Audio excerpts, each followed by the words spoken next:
Jesucristo, que el amor de nuestro buen Dios y la comunión del Espíritu Santo estén con cada uno de ustedes. Amén. Pueden tomar asiento.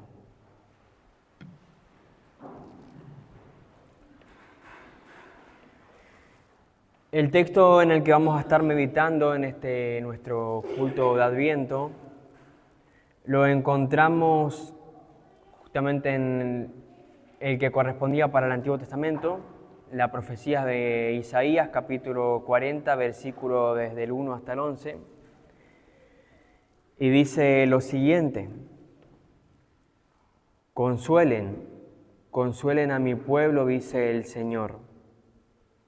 Hablen con ternura a Jerusalén y anúncienle que ya ha cumplido servicio obligatorio, que su iniquidad ya ha sido pagada, que ya ha recibido de la mano del Señor el doble por todos sus pecados. Una voz proclama: preparen en el desierto un camino para el Señor, enderecen en el desierto un sendero para nuestro Dios. Se levantarán todos los valles y se allanarán todas las montañas y colinas. El terreno escabroso se nivelará y se alisarán las quebradas.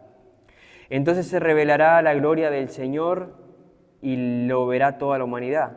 El Señor mismo lo ha dicho. Una voz dice: proclama. ¿Y qué voy a proclamar?, respondo yo. Que todo mortal es como la hierba y toda su gloria como la flor del campo. La hierba se seca y la flor se marchita, porque el aliento del Señor sopla sobre ellas. Sin duda, el pueblo es hierba. La hierba se seca y la flor se marchita, pero la palabra de nuestro Dios permanece para siempre. Portadora de buenas noticias a Sión, súbete a una alta montaña.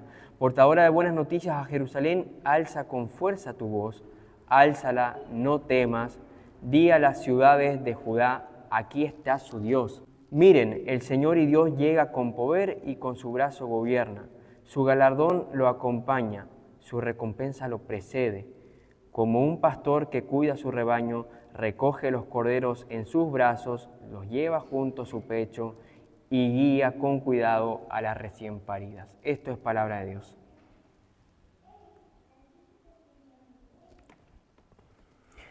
Versículo 1 del texto: consuelen a mi pueblo. ¿Por qué habría que consolar al pueblo?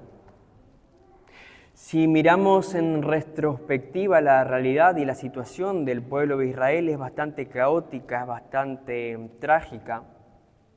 Yo diría que es comparable a la realidad de un niño cuya madre lo advierte constantemente: no hagas esto porque te vas a lastimar. Y podríamos decir que Dios es también como un padre amoroso que una y otra vez constantemente envía advertencias a su pueblo. Y en el caso de Israel fueron advertencias por medio de sus profetas, técnicamente diciendo lo mismo: no pequen porque se van a lastimar. Ya Jeremías hacía mención de esto cuando dice en Jeremías 25:4: una y otra vez les envié a todos mis siervos, los profetas, pero ustedes no me escucharon ni inclinaron su oído para escuchar. Israel, igual que un niño terco, no hacía caso. Igual que un niño que de pronto se subió a un árbol donde su madre le dijo que no tenía que subirse, se cayó. Israel cayó de la gracia del Señor y cayó en manos del enemigo, cayó en manos del pueblo de Babilonia. Israel fue sacudido y herido como nunca más antes había sido lastimado. Y algunos dirán: bueno, es el castigo del Señor. No es el castigo del Señor. Las heridas de Israel fueron consecuencias lógicas de la desobediencia. Así como ocurre cuando un niño se cae y aunque el padre o la madre lo hubiese advertido 1000 veces, el primer impulso del padre amoroso no es ir a castigar al niño herido, sino consolarlo. Y este es el propósito de la primera voz que aparece en el texto de Isaías 40, y es la voz del padre que se inclina para vendar y para consolar al hijo que fue lastimado por su propia desobediencia. Lutero lo pone en los siguientes términos. Él dice, el pueblo de Dios son los que necesitan consuelo porque han sido heridos y atormentados por la ley, y son un vaso vacío listo para recibir consuelo. Solamente los que están afligidos tienen consuelo y están capacitados para tenerlo, porque el consuelo no significa nada a no ser que haya una enfermedad. Estamos a la entrada, a la víspera de un nuevo año litúrgico, un nuevo año eclesiástico. Y podríamos decir nosotros que este tiempo de Adviento que estamos transitando es como esa madre que consuela a su hijo lastimado. Es en este tiempo en el que Dios se acerca a nosotros para hablarnos con ternura y no con juicio ni con castigo. Porque Él ya sabe que nosotros venimos ciertamente muy lastimados, venimos heridos por la culpa, venimos desgastados por el pecado que cometemos diariamente. Y como hemos estado viendo estas últimas semanas, también venimos muy temerosos por el fin. Somos como un niño que cuando ve su propia sangre después de haberse lastimado se asusta. Porque cuando nosotros enfrentamos nuestras caídas, nuestras fragilidades, nuestra desobediencia, nos desesperamos. Y es recién en medio de esa desesperación, en medio de ese miedo, donde Dios nos dice, acá está tu Padre, no para castigarte, sino para consolarte y para sanarte. O como dice el versículo 9 de Isaías 40, aquí está tu Dios. El texto también dice en los versículos 6 y 7, todo mortal es como la hierba y toda su gloria es como la flor del campo. La hierba se seca y la flor se marchita, sin duda el pueblo es hierba. Y lamentablemente esa es la realidad triste de aquel pueblo de Israel y también la realidad triste del pueblo no arrepentido.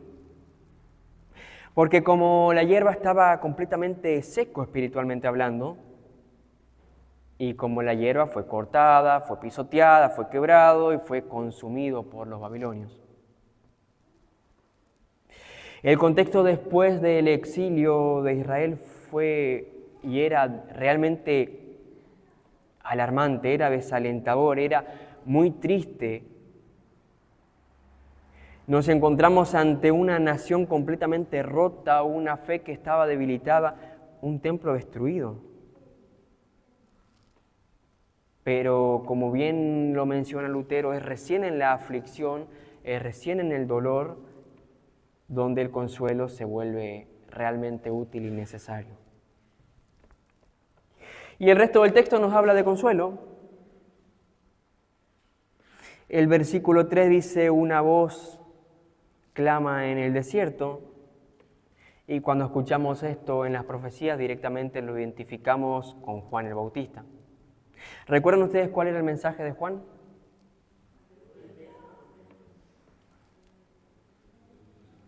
Excelente. Mateo 3, versículo 2. Arrepiéntanse porque el reino de los cielos está cerca. Y recién ahora el consuelo tiene sentido. Porque sin sufrimiento no hay arrepentimiento y sin arrepentimiento no hay verdadero consuelo. Y es como menciono varias veces, la vida cristiana es un constante. Pecado, arrepentimiento, gracia. Pecamos, nos arrepentimos, Dios nos consuela.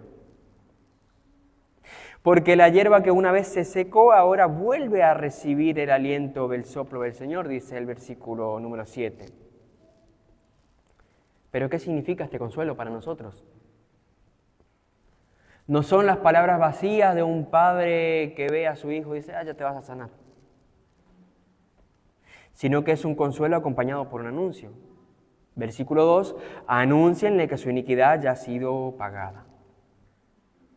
En medio de la aflicción, en medio del dolor, en medio del sufrimiento, en medio de la consecuencia del pecado, que es ciertamente el dolor, Dios revive a su pueblo de la muerte espiritual. Y lo hace de manera extra nos, esto quiere decir por fuera de nosotros, sin ninguna intervención, sin ningún mérito, sin nada que nosotros hayamos hecho para merecer ese consuelo y para merecer esa recompensa. Por eso no dice el texto, ustedes han pagado por sus pecados, sino dice, su iniquidad ha sido pagada. Y en estas palabras se revela el misterio más maravilloso de todos los tiempos y aquello que el pueblo de Israel esperó durante siglos. Y es en estas palabras donde se revela la aparición del buen pastor del versículo 11 de Isaías 40. Aquel pastor que cuida su rebaño, que recoge los corderos en sus brazos, que los lleva junto a su pecho y que guía con cuidado a las recién nacidas. Fíjense ustedes que independientemente de si leemos esto en el Antiguo o en el Nuevo Testamento, o si lo leemos en una epístola o si lo leemos en alguno de los profetas, el mensaje va a ser siempre el mismo, porque el texto dice que la palabra de Dios permanece para siempre. Hoy nosotros estamos celebrando nuestro primer domingo de Adviento, donde litúrgicamente y también espiritualmente esperamos la segunda venida de nuestro Señor y Dios Jesucristo, pero nosotros tenemos la certeza y el consuelo de que Él ya nos antecedió a nosotros con su salvación. Es decir, su regalo y su galardón en la cruz y por medio de su pasión, muerte y resurrección, nosotros ya lo recibimos incluso antes de su segunda venida. Y esto es realmente impresionante porque lo que nosotros estamos esperando hoy en la segunda venida de Cristo, es decir, 2000 años después de que Cristo vino al mundo, es exactamente lo mismo que el pueblo de Dios esperaba mucho tiempo antes de su primera venida. El versículo 10 de Isaías 40 dice, el Señor y Dios llega con poder, su galardón lo acompaña, su recompensa lo precede. Y es así que la profecía de Isaías tiene un cumplimiento doble, porque primero se cumplió en los relatos del Evangelio, donde Cristo vino y redimió a toda la humanidad, esto es, inclusive a todos los que estuvieron antes que Él, porque antes de su venida, su galardón ya lo precedió. Y esto mismo se va a cumplir en la segunda venida de Cristo, cuando venga con poder y con gloria a completar su obra y a llevar al rebaño, es decir, a nosotros junto a su pecho, donde nos va a consolar para siempre. Versículo 3, preparen el camino para el Señor. Cuando hablamos del tiempo de Adviento, muchos piensan, y con justa causa, que el Adviento se trata de un tiempo de arrepentimiento. Y tienen razón, porque así lo anunció Juan el Bautista. Pero yo digo que también es un tiempo de consuelo. Podríamos decir entonces que el Adviento, es decir, preparar el camino para la venida de nuestro Señor y Dios Jesucristo, o como comúnmente lo conocemos, esperar la Navidad, constaría entonces de no uno, sino de tres elementos que no se contradicen entre sí. El primero, como ya vimos en el versículo 3 y en el anuncio de la voz que clama en el desierto, tiene que ver con arrepentimiento. Porque la consecuencia natural de la aflicción, la consecuencia natural del dolor que viene a causa del pecado, es el arrepentimiento. Es allí donde Dios despierta en nuestros corazones y en los corazones de sus hijos este deseo de volver a la casa del Padre como volvió el Hijo pródigo. El arrepentimiento es lo que nos hace a nosotros esperar su llegada con pesar porque hemos pecado, y eso es el arrepentimiento, el pesar por el pecado, pero también con esperanza, con gozo y con certeza de que Cristo ya nos antecedió con su promesa y con su galardón y con su recompensa.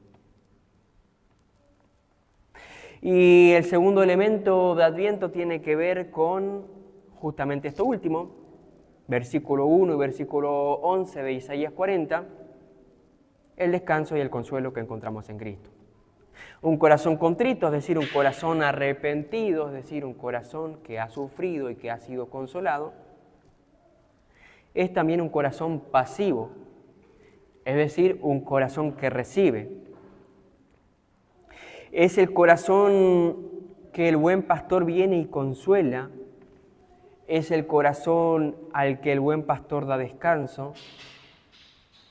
Y por eso Adviento también es esperar al buen pastor, por supuesto, con arrepentimiento, pero también con el consuelo que ya nos antecedió, el consuelo que vino antes de la venida del Señor y que vino antes de su segunda venida.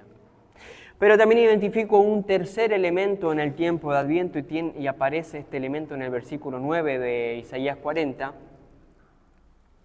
y tiene que ver con el anuncio, porque ya me arrepentí, ya sufrí por mi pecado, ya me arrepentí, ya recibí consuelo, pero esto lo tengo que anunciar. Sería bastante egoísta de mi parte guardármelo para mí y que el resto no lo conozca. Por eso el versículo 9 dice, ¿y qué debo anunciar? Dije. Y el Señor respondió las buenas noticias a Sión. Súbete a una alta montaña, portadora de las buenas noticias a Jerusalén, alza con fuerza tu voz y di a las ciudades de Judá, acá está su Dios. Versículo 11. Entonces Adviento es también anunciar. Anunciar sí que Dios viene con poder y con gloria, pero que este mismo Dios es el que consuela a su rebaño y el que ya nos antecedió con su salvación.